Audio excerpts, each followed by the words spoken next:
I don't quote me on this. We're going to review the lineup, but I believe heading into the XFL as we open up here, this is the first time this league will be opening up with all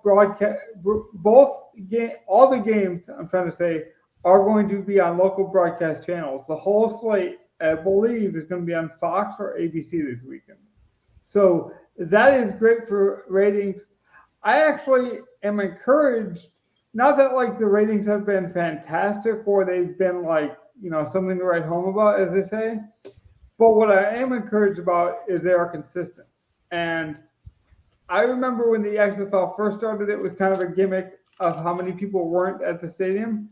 And so although the attendance is still not great for the UFL, if we're being honest, the people there are still having a good time. And a lot of the traditions, you can laugh about it, but like the beer snake and a lot of the traditions that like have carried over from the Spring Football League have kind of also carried over and they bought into it, like the broadcast, like hearing the coaches, like they've really kind of honed in on their own gimmicks, if you will. And I really have enjoyed all that stuff, like interviewing the coaches when big plays happen. When players come off the field after a big interception, you literally hear from them within 30 seconds. I'm going to introduce the guys now. We're going to hear from them. We are running a bit of a tighter ship tonight because I haven't hard out. So these guys were kind enough to join me for that. But so I want to get to it right away. Evan, Donnie, Gov, how we doing? How's it going? Pretty well. Solid. How did I do on the viewership, by the way? Because that's exactly kind of what I thought. And then I saw the numbers today on Twitter and pretty much had the same thought. Okay, they might not be great, viewership, but I do feel like the presentation has been good. Like I feel like the product's been at expectations, it's not exceeding. It has been very solid, yes. Halfway through, I like what. There hasn't been a major fuck up. Right. There's no big power outage. There's been nothing. It's been good football, and they've been producing it quite well. I like the timer on like all of the stuff they're doing. Like this has been a good job. Like even if it folded right now, I'd say it was good for. If it did like the pandemic where all of a sudden you couldn't play games, it succeeded. Yep. If some bullshit happened, in my mind. It is true. Even I'm exceeding my own expectations. Evan alerted me before we went live that we are actually over 110 subscribers, but we do appreciate all of them. We are still trying to get to that 300 sub goal, so we're a long way away from there, but we are growing, and that's what we've seen in the UFL too. Is like I say, I think they're taking the right approach. I remember the XFL was kind of taking this approach of like, how do we get in? Do we donate a bunch of money to DFS? Do we like lean into the gambling side? Do we just give away tickets? And I feel like, yeah, like I say, you got to be a niche believer in this sport, but I do think it's in a good place. It's just it needs more viewership, but it's going to come when they trust the people to watch. Like when Pearson and things like that start to become names. And it has that consistency, and that's only going to happen. Yeah, I think the big issue is they're not getting enough players. Like a lot of these guys are coming in and they're rusty. They haven't played since college, so maybe the running game's not as good as you want it to be, or the blocking's not as good. They will come around. Yeah, and the UFL, half the teams being in cities where they don't have an NFL team is what's going to help this product as well, because the fan bases in places like St. Louis and San Antonio, they're going to show up in the spring for their teams because maybe a lot of them don't necessarily give a shit about neighboring cities having other teams. I mean, I know it sounds like I'm kind of being a fanboy here, but the Lions, I believe, were the first team in NFL history to take someone who hadn't ever played down in an American state. They took the first ever Canadian, never played American football, only Canadian basically football, and they drafted him. He was the first player drafted.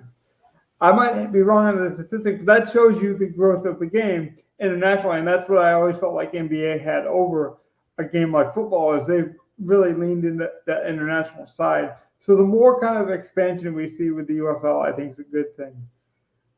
We can get into the specifics of this lineup if you want. I actually have mine up just to show the guys that I did cover the profit lost from our lineup. Unfortunately, our lineup, and I'll show it in just a second, did not win. But that's why I always say diversify your portfolio and have the right concept plays, because you'll see a lot of the your ownership looks good in this lineup. Like you had a low-owned quarterback, low-owned defense. Butler didn't even come in very chalky. Like that was very helpful. A 17% owned guy having 30 points. Like Well, man, but how good is St. Louis? They look really good. Battlehawks look like it looks like it's going to be St. Louis Birmingham.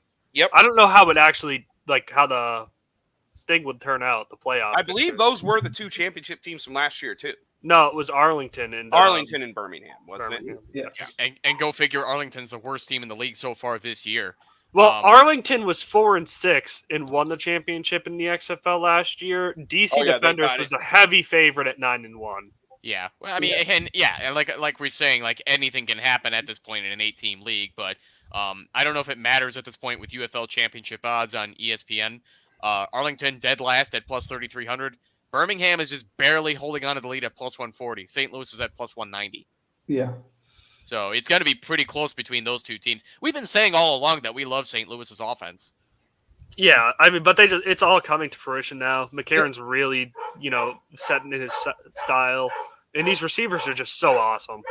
And the only thing about McCarron that we had reservation on was his price versus his ownership and the fact he didn't run. And actually, he's ran more than I thought he was going to do this season. What really sold me on Butler late, and we might have had him in this lineup had we known that news, was Shepard was out for the Battlehawks. I think a lot of people were just like, oh, well, I already wanted to play Pearson. Pearson came back. He looked good. You're going to tell me Shepard's out. Well, I'm just going to play more Pearson, where I'm like, you know what? Let me play both of them, but not McCarron, in the hopes that the game just gets ugly and we get some backups thrown into some of these receivers. That was kind of my thought process. Because you'll see in our lineup now, it looks drastically different, but Gov kind of hit on it. In this league where there's only 4 games and the prize pools are smaller, so you're not getting the biggest audience in terms of people you're playing against, that 30 points is so much more impactful than is the NFL. Yeah. I don't even know how to describe how much more impactful it is. Just having that guy could cash you on the week. Having that sub 20% owned dude that goes off will immediately put you in the top 20%, which is a cashing lineup. So I'm okay with Pearson only getting 3 catches in that blowout against DC because they were doing so well, they didn't have to keep throwing it to him. So exactly, and I wasn't expected that. We knew he wasn't going 12 of 12 like he did in the first game, but he's still getting work and targets in a competitive game. He is still a beast. And they're playing Houston next week, so that ought to be interesting. Mm-hmm. And Gov, that's why I was talking about. You mentioned how the 30 points kind of sets it becomes the difference. But honestly, because I'll call it as it is, I think there was a skill gap. We talk about the prize pool going down and not being as that means it's not as appetizing or appealing to the big people who have a lot of the money, the people that invest in analytics and projections, and really dedicate their time. We're getting more casual and knit fans because sometimes whoever does really good will get Kabuka ownership, basically. And then if they fail, you're pretty much solid. I don't even remember what week it was, but Davis a couple weeks ago for, I think, Memphis had 28 points. The next week comes out and has 2 points, but he was 40% owned. So it becomes pretty drastic. I would imagine if we play Hakeem Butler next week, you have to wonder, is he going to fall off at some point? Because if you take away those 2 touchdowns he had, that's still 22 fantasy points, and that's an unbelievable day for him still. And I'll be honest with you, Evan, I was watching that game pretty close. He actually missed out on a 3rd touchdown that he could have had. He tried to tiptoe at the sideline essentially to stay in bounds to hit the pylon and just was marked just outside of it. And I think Sailors, the running back, scored that gave me a touchdown. Now that happens. Mm-hmm. So that's what I would recommend it. And I'd love to get you guys' opinion. of like, when do you just play a guy because you're like, you know what, this league's it's not as talent rich as the NFL. I gotta play when you see a guy that he's that good. I gotta play the difference maker. Or when do you kind of gamble and say, I'm going to play the odds? This guy's not going to keep up with production. I'm not playing McCaffrey ball with anyone in this league. Eventually, someone's going to fail. Yeah. There's really nobody who is like McCaffrey. Yeah, I'm not playing McCaffrey ball in this league. Yeah. If everybody gets too high, I'm just getting off it. I tend to I be that agree. way anyways. So. And it really is. In the NFL, it really is McCaffrey ball because he's the only one that you could warrant just continuing to play. Jacob Saylor's right now is $8,800, but against Houston, I think I would still play him in at least one lineup because of the work he's going to get. Well, if it's a blowout. He's definitely in that. Like one lineup out of a multi-set, I definitely would do that. yeah, I think the I don't chalk know is if going to he makes my be single entry though. the chalk is probably going to continue to be the defense that plays Houston and the running back that plays Houston. Yeah. And if you want that, you have to fade everywhere else or somewhere else. What's wild about Sailors is that he's still $200 cheaper than Hills. Yeah. And that's the best part about having these reviews though, is like, because the player pool is condensed as it is, I don't feel like there's much value to say like, oh, this player had X. I wish he would have had this. We could have played Dempsey over McCarron. Having these like larger discussions, I think, has more impact week to week and then to next week. Because honestly, like you look at the lineup I showed you in the beginning that won 250, it covered our profit loss, so I don't care. We diversified our portfolio. We actually made 50 cents in the week. And the only difference is Butler. I wish there was something more sexy, but look at the lineups. Like the lineups I bring you guys on this show are going to always be very similar. And Gov can attest to this. We spent hours on a Discord channel together. That's how we met. Like the stuff I give to you guys is the same stuff I believe. Like I never tell you to play something that I don't believe because I'm not trying to tell you how to spend your money. I do this podcast as a representation of how I think or what I think the market is missing. So then I present a perspective to give to you guys and to my friends. I mean, these guys are my friends too. They're obviously panelists for you or co-hosts for you. But I mean, that's all I'm really doing. The only difference this week was Butler from this lineup to our lineup, really. Yeah. Butler and a defense. These plays are, we all build the lineup together. A lot of times we end up, taking plays from one another. It's part of the game. So, I mean, you almost have to in a niche sport like this, Donnie. I mean, I know. Well, we all can't watch every single snap, every single game. So, where there's not much information, just having the value of 4 people bringing that together, and yeah. And Juno, we're not ignoring you. We welcomed you to the show. Oh, I was. I was gonna say betting on the Battlehawks. I think it's still going to be Pearson who's going to be the top pass catcher. They just didn't need to feed him in the last game, like I already said. So, but he may have something. Like they do have a lot of weapons, so like it will be a bit of a needle in a haystack week to week. But we can still follow the targets. Like Pearson, in a competitive game, should be one of their top weapons. Yep, and that's basically all I'm saying. I was going to ask too, because I don't think we got a lot of and this isn't to say like the market's dumb or but when I say niche or unexperienced, I'm just talking about people casually taking shots. So if we were going to reverse engineer that and actually apply a lot more logic and thought to it, when you do see people going for that chalk guy, because it's like, well, he's expensive, but we got all this money. Who else do we play in the league? How do you decide who to play and who not to play besides chalk?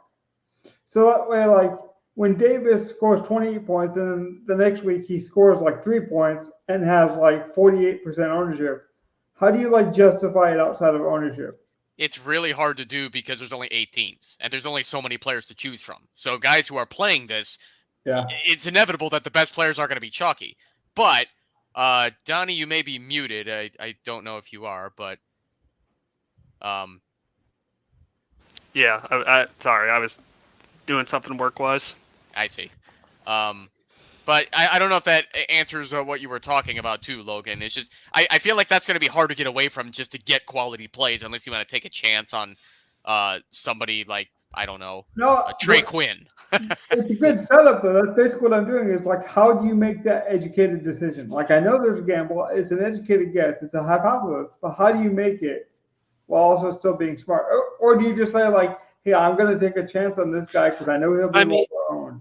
I think that chance, honestly, comes down to you have to have some sort of data to back it up. You can't just do it just because.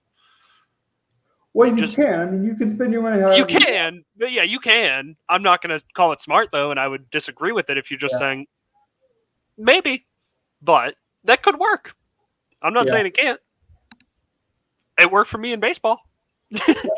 So, well, that's why I always go back to my easy one. Just diversify your portfolio. Or another one of my go-tos is you guys will customly learn from me is I want stars. So I take the scrubs in my lineup so I can get stars. And I know that's an offensive term, and I don't really, but that's what they call that theory.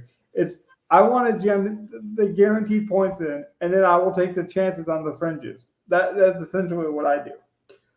So and the fringes have to make sense too, Logan. Yeah. Like obviously we're not going to just jam in somebody like, I don't know, Emmanuel Butler and hope for the best. Well, I'll give you an example. A lot of those fringes come with DraftKings. They have to set, a certain time limit on when they release the salaries. And once they release them, they're already out. So, but to get as many people into contests, they have to release them at a smart time. So what you're basically doing is playing the injury game. You're saying, hey, my one edge is I have the information up until lock. I have this information up until the first game starts. You don't because you had to release salaries. So, for example, tonight, there's a rumor that Luka Doncic has that the knee injury is way more serious than the reported. And the reason the reporting is kind of dodgy or suspicious is because it's a pivotal game. So no one knows for sure the actual true injury designation of Luka Doncic. He's obviously a superstar MVP candidate. So if he's limited, he's not going to be, or it's going to be harder for him to reach that $11,000 price tag that he is tonight. So we have to play that in football, in this football league as well, is when we have Durant a couple weeks ago, when we had that injury news or that information biased, you got to kind of lean into it sometimes, and you're going to get bit with it. There's times like Cootie in this lineup. If I wouldn't have played him and just told you guys Butler, this lineup would have won. And I like both of those guys. And historically speaking, Cutie's been the guy that's you've seen get a bunch of targets, so it would make sense for it to be him. He got 9 against Houston, and that doesn't mean nothing, right? Yep. So, and I mean, I'm not watching much of the games, especially Saturdays, because I'm working. But that's a big difference. That just 1%. Yes, we saw him have a high ceiling before. I think that play makes a lot of sense. But I would say that it might have made sense last week, but it wouldn't make sense next week. And that's sometimes the adjustment you got to make, because I watched that game, Donnie. He saw his first target, I believe, in the second half, late in the fourth quarter in that game. So we've seen number one receivers in the NFL do that as well. It's just, can you make sense of it? Is this a consistent issue, or is he running? Because I watch just, guys I like to watch run routes and stuff, and I'll avoid the play. I need to see are you playing the decoy role right now, Cutie? I can't tell somebody that. So if you're playing decoy, then I don't like you right now. Unfortunately, it looked like he was still injured. He was coming off the injury report a week or so ago, and it seemed like he was basically a decoy out there. Which, I mean, he did get 2 points, so it's better than if you would have put Shepard in your lineup and then found out, he's actually rolled out and not playing. And that confirmed the price for Butler was worth it for me. So sometimes, that's why you guys always got to be up on the information. I can tell it in your eyes, guys. Something's burning. You're ready to drop some knowledge on the people. What do you got? Honestly, you guys reminded me of a bunch of stuff when we were talking basketball earlier. So I'm doing a little bit of research in the background. I do have a question for the group, though. I'll start it with Kiki Cutie. Being that DC's passing game has been awful, just with terrible quarterback play, are you in or out on Cutie? Rest of season. Rest of season, I won't say out, but for the foreseeable future, I'm out. Yeah. like the public's already off of him. You can see by him only being 1% owned. Like I think I'm still going to have some of him rest of the year if he's going to stay sub 5%. The talent is there if he flashes it ever. Like he was able to flash it at least once in the NFL. I'm sure he could have a game here. Now, will I be chasing and hoping for that one big game? Yeah. But like I don't mind doing that with a 1% owned guy. And I told you, he I believe got that target in the fourth quarter, but I also told you he came off an injury. So sometimes it takes an extra week for them to get back to normal. He already has the NFL if he's gonna pedigree. like, if I see him like any like preliminary projections and he's coming in like 10%, no, I will not play Kiki Kuti. But if he's gonna stay where no one wants to play him like this, I will take a shot on him here or there. Yeah, 60. If he gets down to 69, nice. Like purely on ownership, I can't full fade him if he's going to be 1% owned. But at 75, that's too much. That's just the simplest leverage. If everyone else is fading him, give me a little. And again, I talked about the stars and scrubs approach, and like that this is a Logan play, even though it didn't work out. This is a time where you take a guy coming off an injury a week too soon, rather than a week too late. Like I'm not chasing points. I'm betting on that pedigree, like I've talked about, the NFL pedigree, and that he'll get, energized back in that offense. Now, unfortunately, they have Jordan Time, who runs a lot, who's going to take away from the receivers. We see it with Lamar Jackson in Baltimore. Like those type of quarterbacks. I mean, we saw it this week with Birmingham and Martinez. Like Martinez is really starting to pull away from Matt Corral, but he saw, I think, 158 yards rushing. Like it was definitely the most rushing we've seen from our quarterback. Yeah. Speaking of Te'amo, I have another question for the group. I want to hear what you guys think. How is DC in such bad shape at the quarterback position? They have to keep playing Te'amo. If just look at his numbers, it's not all his fault. The offense sucks, but he's only able to complete like 11 or 12 passes a game. How is this so bad? It's tough to say. It really is. But St. Louis hasn't even been a great defense this year. So I don't get it. I really don't. And they have Williams, the old DC from the Saints, who also has that NFL pedigree, who's known for blitzing, who's known for being aggressive. They have defender in their name. Like everything would tell you, if you would just like woke up from a football coma and hadn't watched since the Super Bowl, to be like, oh, this defense, we should pay attention to them. They're cheap. They have defender in the name. I recognize their defensive coordinator, but they've been terrible. And that's why I'm telling you, even the fact that not enough people are watching it, we'd like contests to be bigger. That's where every week coming, back with you guys and giving you tidbits and being able to parse information is so valuable. I don't got to be right all the time, but I know that like this could happen because I watch it, because I've seen information, because I follow people on Twitter that love this sport. Those kind of niches, no matter if you're talking UFC, whether spring football, whether it's F1 or WNBA, those kind of like that's what you do in a sport like that. Yeah, and I just want to get back to how you said you play cutie, and you're not chasing points, but you're definitely playing it probably a week too early. Yeah, there's nothing wrong with trying to jump the snap. Sometimes you get an offside, sometimes you get an awesome sack. Now, like, this isn't me, like, saying I think Kuti's going off this week. This is me saying, like, I think Kuti has a better chance than 1% to go off this week, and if he's only going to be 1% owned, I'm going to play him. What is he at this week? Do we know? Has anyone I don't have any projections or anything. I don't even know what his price is. Yeah, he's at 7K on DraftKings. Oh, see, that's pretty good. I'll have to see what his ownership looks like. But if he still looks like he was last week, where no one wants to play him, we might be playing Kuti. Yeah. He, over the last 3-4 weeks, he's dropped 1K in price. So I mean, he could end up being, not chalky, but I think he could be a secret value play if freaking DC can get their shit together. And like, I think you made this play. I want to make this point too, Donnie, about Justin Smith.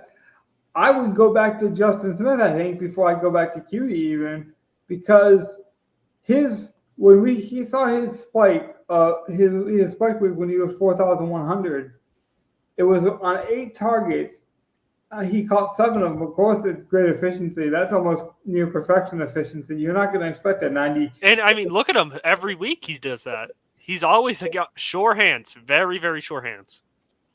Yeah, I mean, but I'm saying even when they had the backup in there from the Raiders who got on the IR, I don't know why the name is escaping me.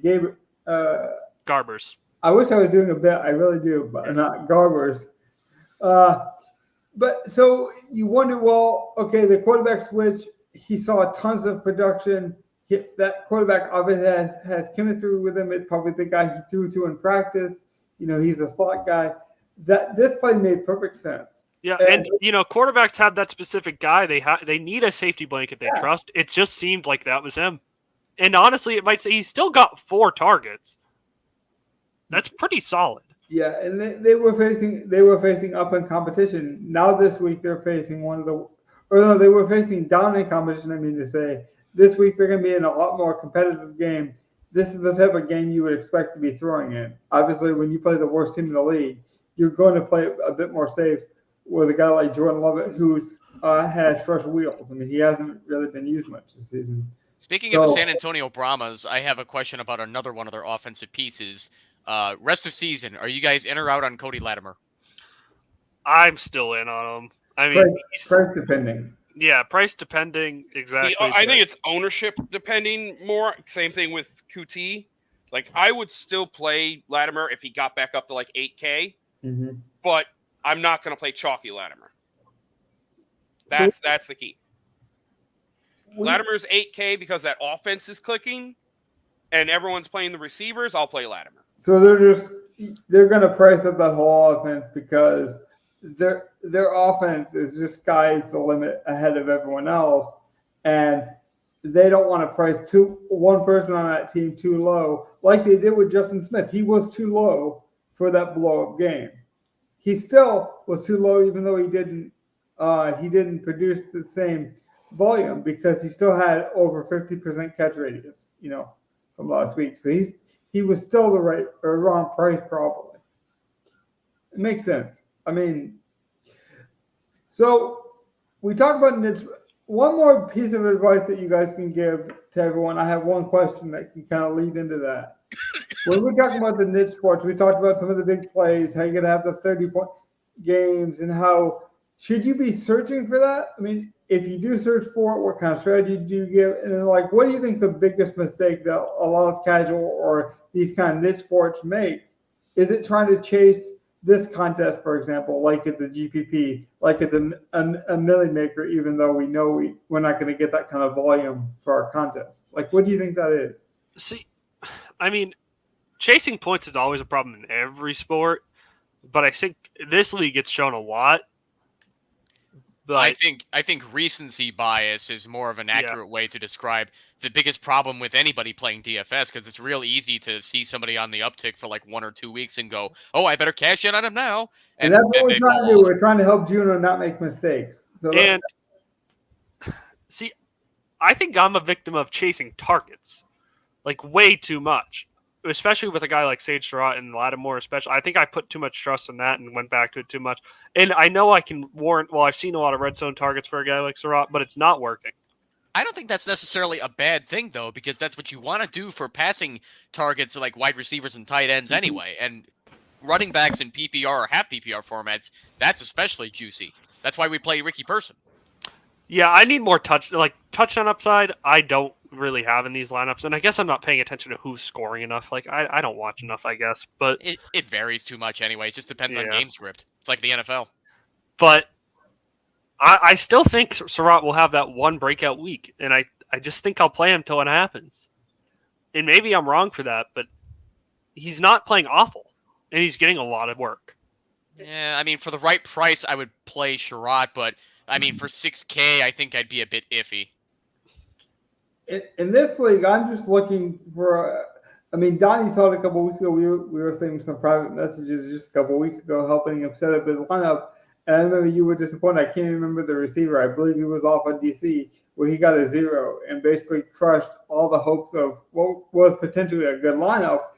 And so, in a niche sport like this, that's what I'm trying to do. I'm trying to chase what I would call the zero-sum game. Yeah, it was the week when we kind of 50-50'd on DC receivers at the end of the rotation.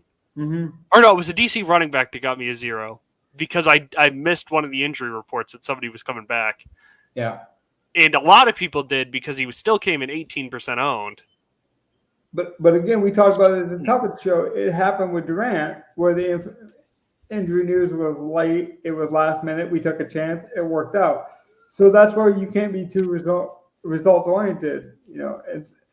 But my point is that's what you want to do. You don't want to take zeros. Like, I'm not saying you should. Probably this week we shouldn't try to guess who's going to score 30 points because I don't know if that's going to happen.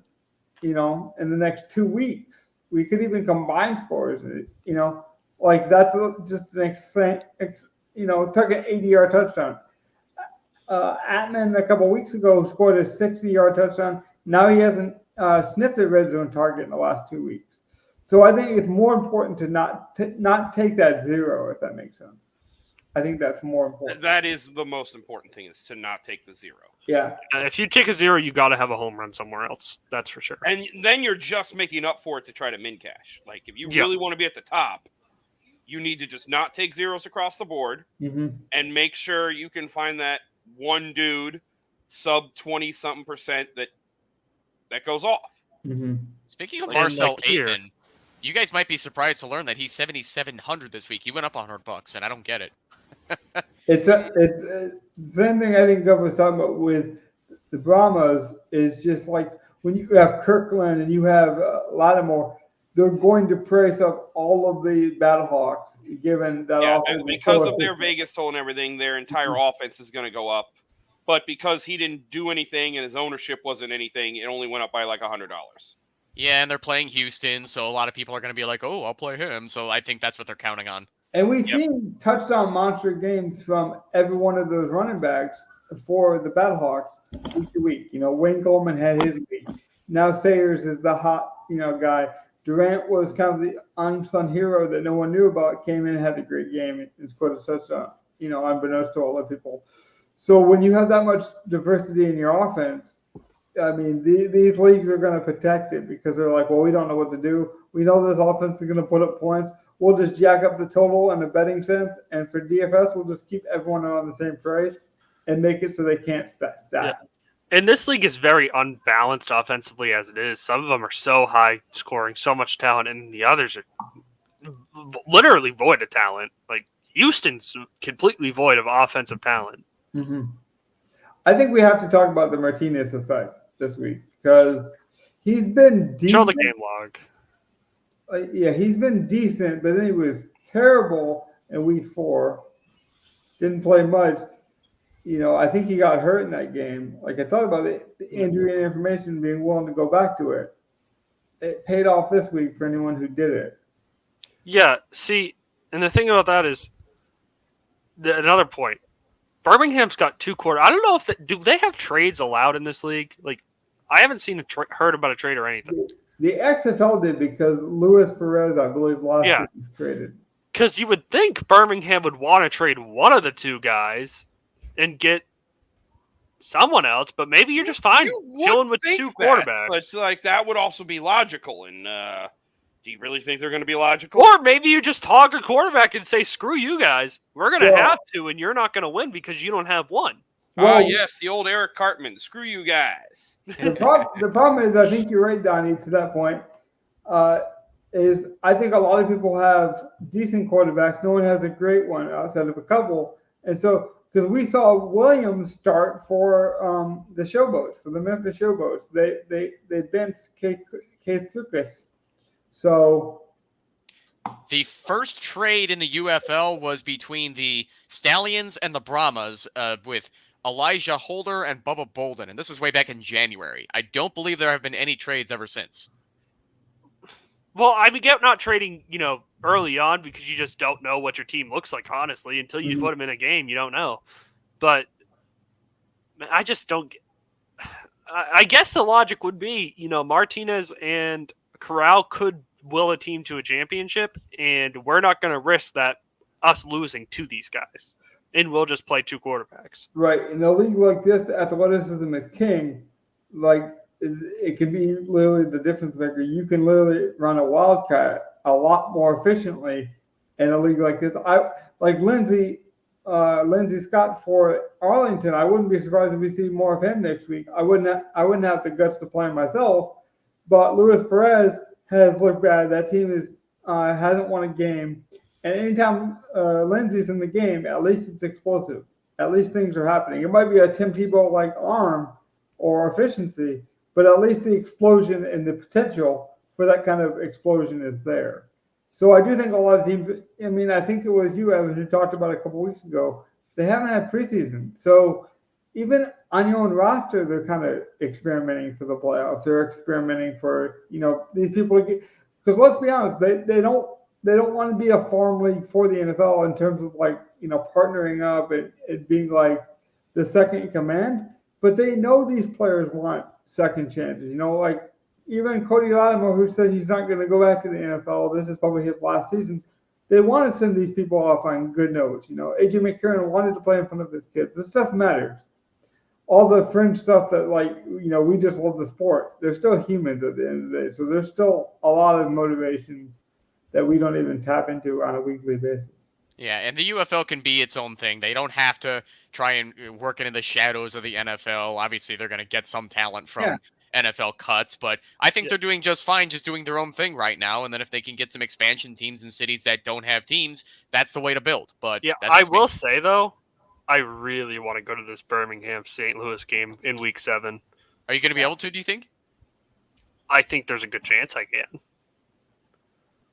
That's going to be a good game, man. Those are the two top teams in the league, and it's all right down the road. They might be the most expensive tickets of the month, and that's like what, $40? I don't say that they'd be tongue in cheek. I mean, you should take advantage of a league that needs our support when they are the most affordable.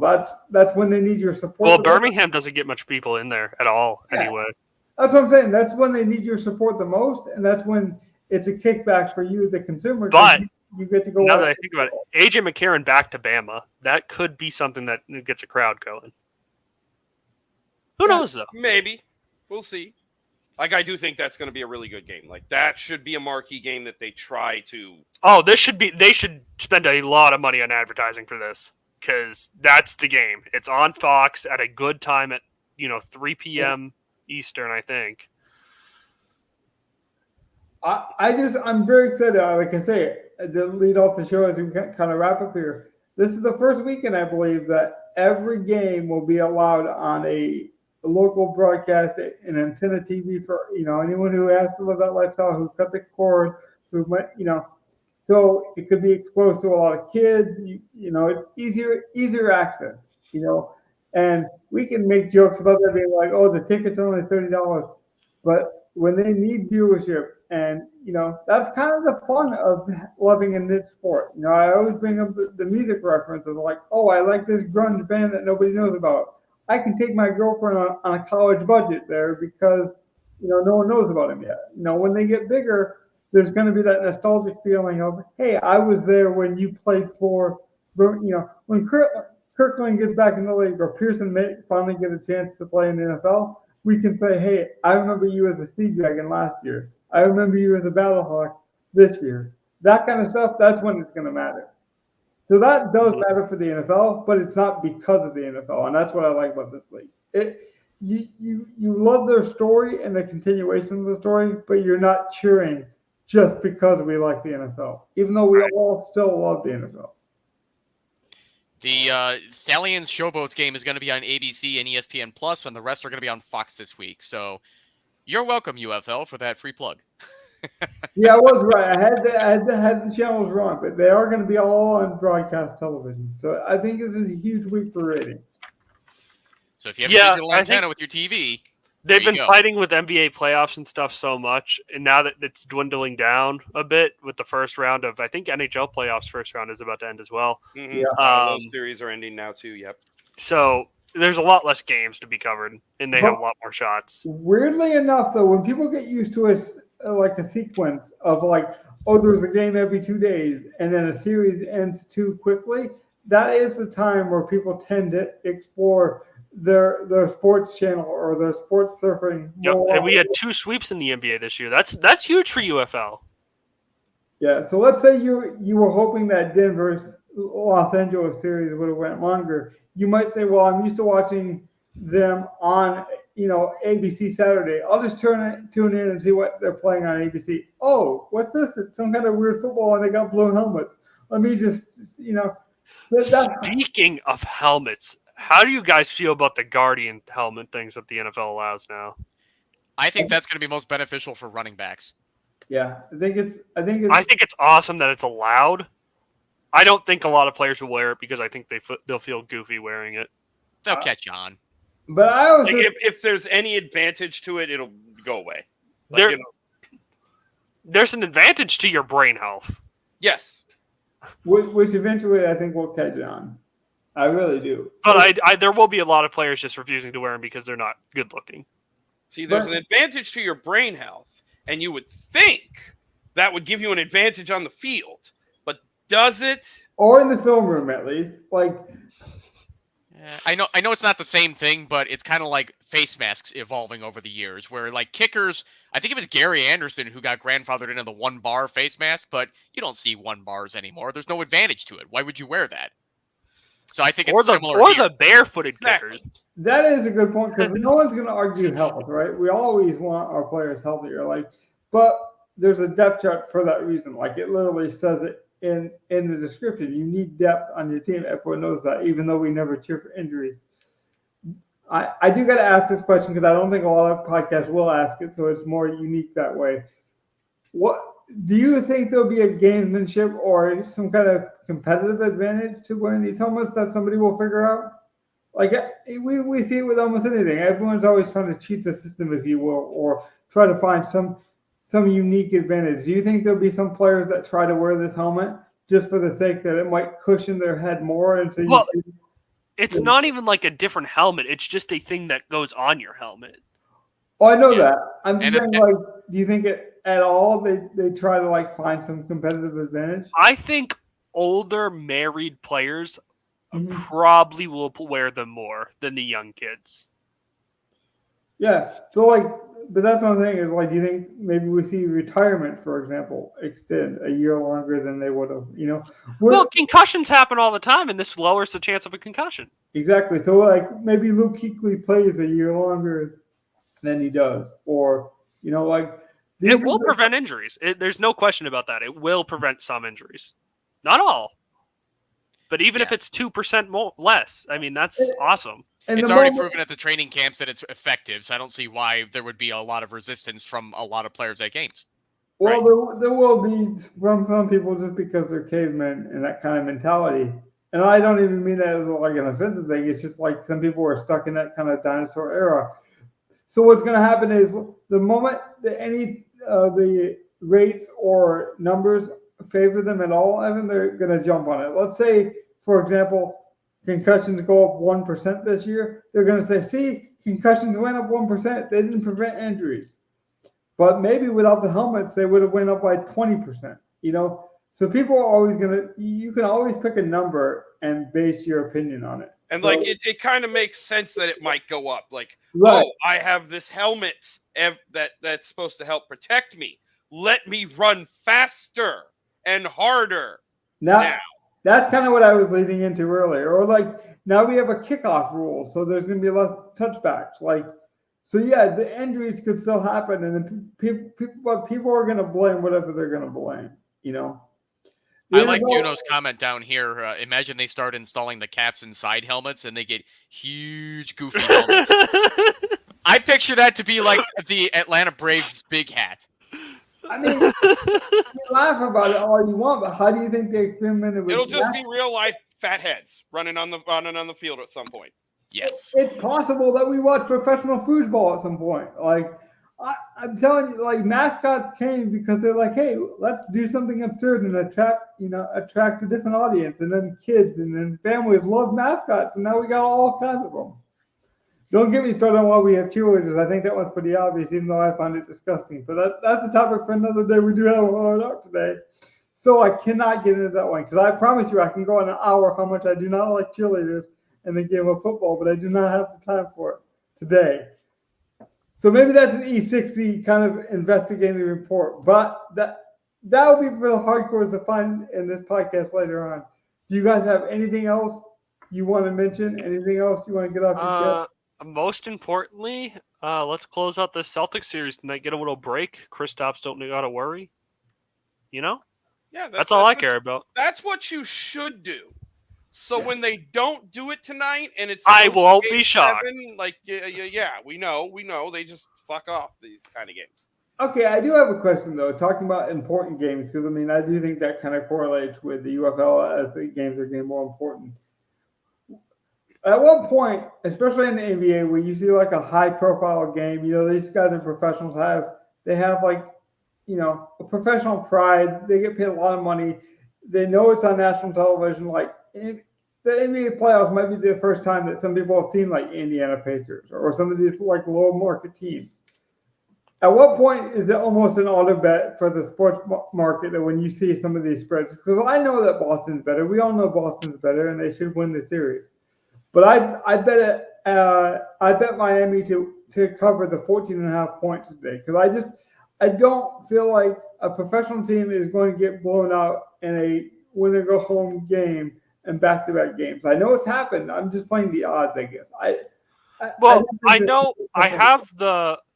It's not the exact number, but it was pretty much a 50-50 split on the 10-point spread last time in Miami. I don't know what the final was of that game. I completely forget. But I mean, that's a big spread to be at. No, in this series, I guess it's not because no one wants to win home games. But it's a big spread. And 14 and the Celtics play with their food a lot.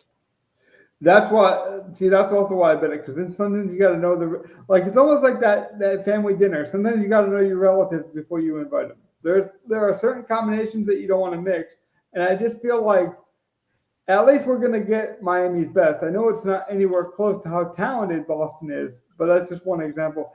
Evan, for example, I want to bring this back to your Bears because I feel like you always say go Bears. You always got to end on a positive note. We don't talk about Bears. I'm going to give you the chance. This is an example of one of those times where people were like, well, Caleb Williams and this offense and the receivers are great. But I do not think this is the time you bet 8.5. I'm not saying they won't win 8.5 games. But I do think if you're going to bet it, you wait closer to the season after preseason, after injury concerns are gone, or if you think they're going to not have 8.5 wins, this is the time to definitely bet the under. Yeah, and the thing I will say about last year's Bears, when Justin Fields was a starting quarterback and we had a different lineup altogether, different starting running back, this team proved that they are capable of winning 10 games, but Matt Eberflus's questionable coaching blew 3 leads. Broncos, Lions, and Browns. Those were 3 games we failed to close out. We ended up finishing 7-10 for that reason. I mean, I know that's just kind of a shitty what-if situation, but not only did they prove that they can win double-digit games, but now we have to see if the questionable coaching that we get from Matt Eberflus with new, better, I guess arguably better talent can get it done. And questionable quarterback. We don't know anything about Williams when it comes to NFL field. That's what worries me a little bit. I don't anticipate Caleb to be a top 10 quarterback right away.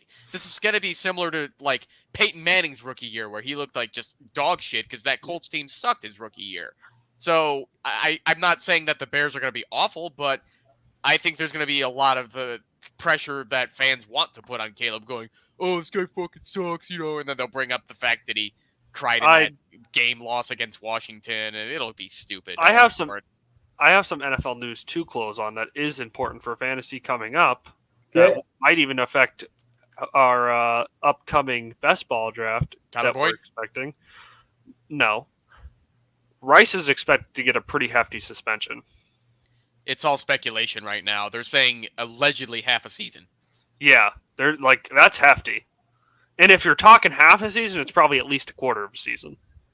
This is why I'm really glad we play DFS because I feel like you can take advantage of both scenarios the best when it comes to daily fantasy because you can play best ball where you're like, I think he gets suspended, for only 3 games and then you can take him earlier than most people. Or you can wait Or like in a daily fantasy format, you can say like, I don't need Rice to play in week 1 or week 2 or week 3. He can get suspended whenever he's back. Then I'll play him. That's so much different than a dynasty format that Evan loves. I mean, you're sweating. I mean, honestly, you're sweating because you're like, if I get stuck with him and he misses 8 games, or you're sweating the guy who takes him and he only misses 1 game or 2 games, and you're like, damn, he got good value. So you play a different game than us in that way.